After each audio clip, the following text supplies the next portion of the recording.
Welcome, WMS families. I'm sorry that we are not getting to meet in person, but this way you're getting a little bit of information about what Mrs. Wright's math class is like. So hopefully you can help your students answer any questions they might have, or you can feel like you get to know me a little bit better.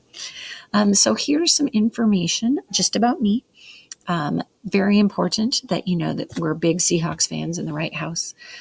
Not the paint yourself blue at the games kind of fans, but we do have season tickets and love to go to the games. And this picture is a picture of me at the Super Bowl. Unfortunately, it was the Super Bowl against the Patriots, so kind of a sore spot. But I met and married Mr. Wright while we were in college, and this is a picture of our family. We do have 2 grown daughters, and now we have a son-in-law. We're very excited about that. This picture was taken last summer. We actually got to have the wedding because it was 2019. One of the things that I'm really involved with is I coach cross country at Capitol High School. This year, we're hoping to have a season, maybe in March. We'll see. And normally, I also coach track here at Washington. Again, we'll see. But that's a big part of normally my fall. But so I really like to encourage students to be active, especially running.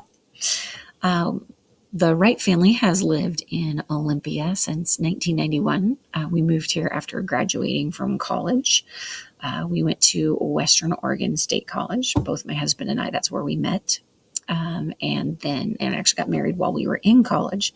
And our oldest daughter, Amanda, who's on the left here, was actually born while we were in college. And then what's been really fun is she also attended Western Oregon when she went to college a few years ago.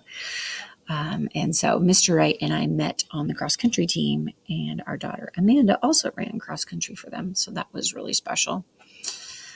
This is my 7th year teaching here at Washington Middle School and my 27th year overall. In 7th grade, we cover a lot of topics. The main bedrock idea in 7th grade is proportional relationships, and we use that to address several things. So here are the main topics.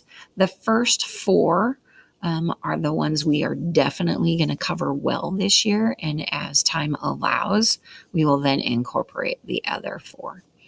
Again, we use illustrative math for our curriculum, and there is a link to that through the OSD portal and through each student's Schoology page for each class. The icon looks something like this, which reminds me of a bee. They do have some fantastic parent resources as well as student resources. The way we're doing grades this year is a little bit different than it has been in the past. In the past, we've had math. Specifically, the grade was completely based on tests and quiz scores.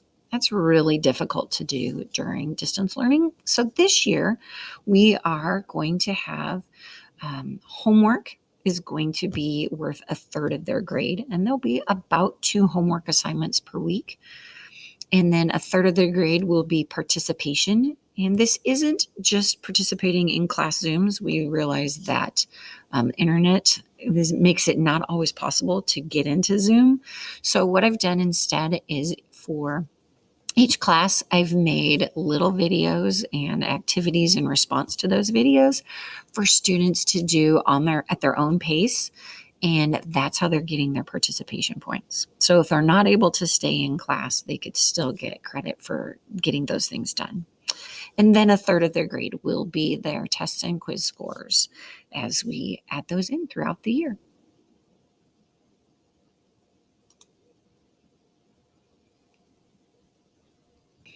One of the things I wanted to make sure and mention was there will be some grades listed in Schoology, but the official place to look for students' grades is Skyward. Because there are some things that will be inputted in Schoology that I won't necessarily be grading. Skyward is where you want to look for the official grade. My goal is to have Skyward current and updated on Fridays. So if a student turns in an assignment on Monday, especially if it was a missing assignment, it may not be reflected until Friday.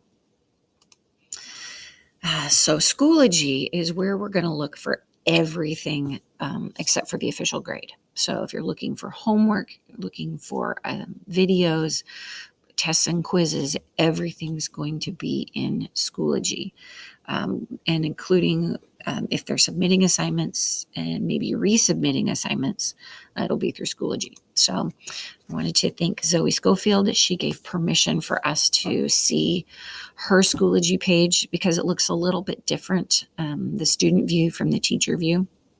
So this is what the students will see every time they log into Schoology. This is our little Bitmoji classroom, and every class is the same in that it has all of the same links, but specific to that class period. So you'll see the class period listing here at the top. It lists the time, the days that we meet, and the times. So again, we've altered our schedule a little bit in how we structure our class time, and that the first part of the class, the students are doing independent learning where they're watching videos and doing some practice problems. And then after they've worked on that for a while, then we will come together in Zoom. Excuse me, got the hiccups there. And the Zoom for their class is this one. You'll notice there's another Zoom that's showing up over here on the right. We've started having a math help session at 11. So if students are having questions about an assignment and they just want to chat, then they would click on this Zoom. There'll be different links. But again, that's 11 o'clock except on Wednesdays. There will be some math help available, but it will be at a different time. So there's also a link for Skyward, and here's the link to get to our curriculum. And then underneath the classroom, there will be two folders. The previous week list has all of the assignments from weeks, and they are listed by date. So once you open that up, you'll see the dates. So if your student is missing an assignment in Skyward, you would look and see what date it was, and then find that folder. And then they could go back and still complete that assignment. Then the current week's folder has everything for what we're doing right now or this week. So by clicking on that current week's folder, depending on what days they have class, you'll see two folders, one for their first day, one for their second. So in this case, Zoe has math on Monday and Thursdays. So you can see that there's little short videos that describes each section in the lesson. They watch the video and then they have either a table to complete or some questions to answer. And you'll notice that Zoe has done all of those things. It has that checkbox. And then you could also check here by clicking on the student progress, and it again shows everything that she has completed. If it wasn't complete, it would say incomplete, or it might give a percentage of what still needs to be done. So you as a parent can tell very quickly what has been completed. At the bottom of the day, you will see the homework assignment. So again, we want to click on that assignment. We're opening all of our assignments with Kami. And this is a tool that allows us to take a PDF and write on it, which helps the students not have to worry about printing an assignment and then figuring out how to turn it in. So they can reply to it digitally. And again, as we're opening things, it takes a while. So with Kami, students have the ability, they can click on a text box and they could type their answer in the text box. Or maybe they want to draw their answer or write, and they could do that. They can also erase their work that way. And then when they have completed their assignment, they need to make sure they go up here to the purple bar and click on where it says turn in.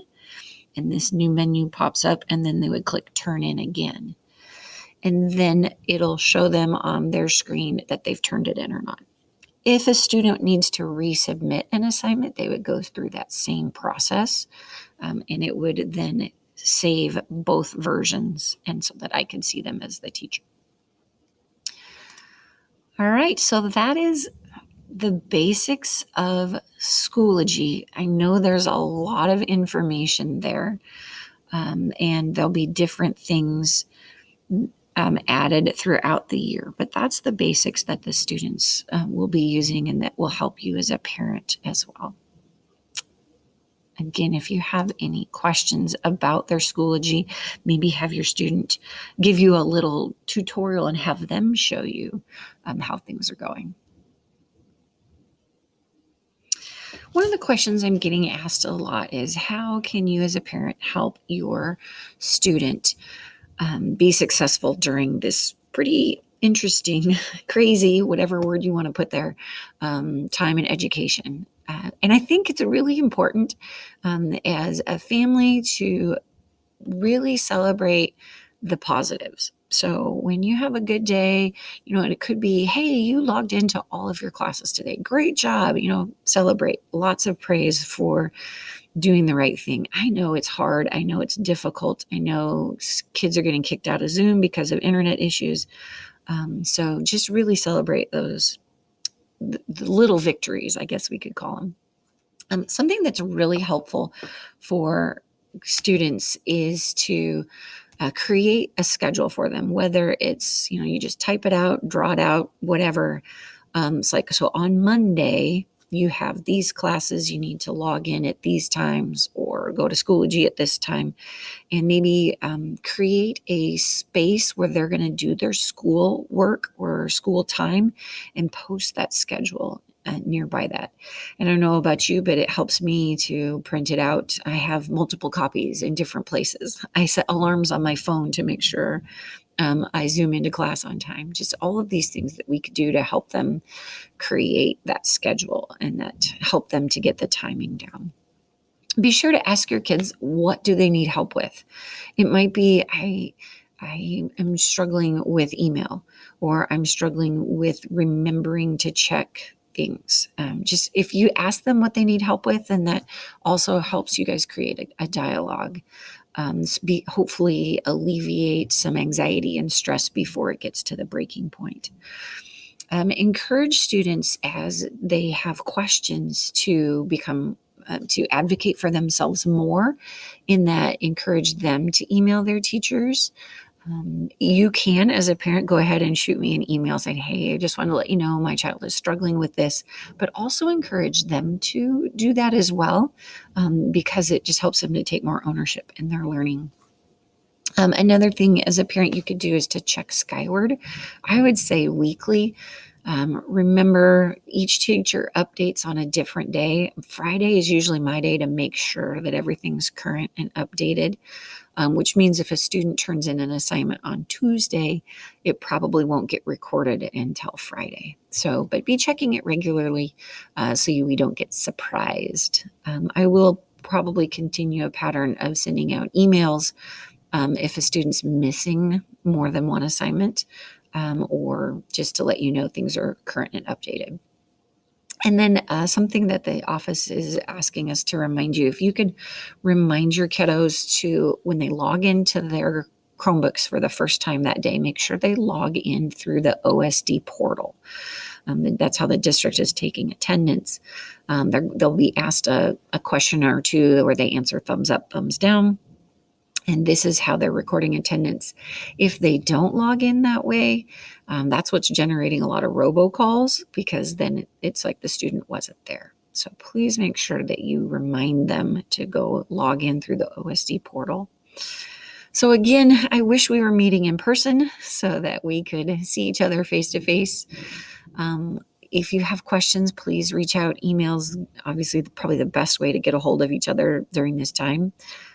We want to do everything. I want to do everything in my power to make this a successful school year for you and your kids. And so just let me know how I could be of help. So thank you, and it's going to be a great year.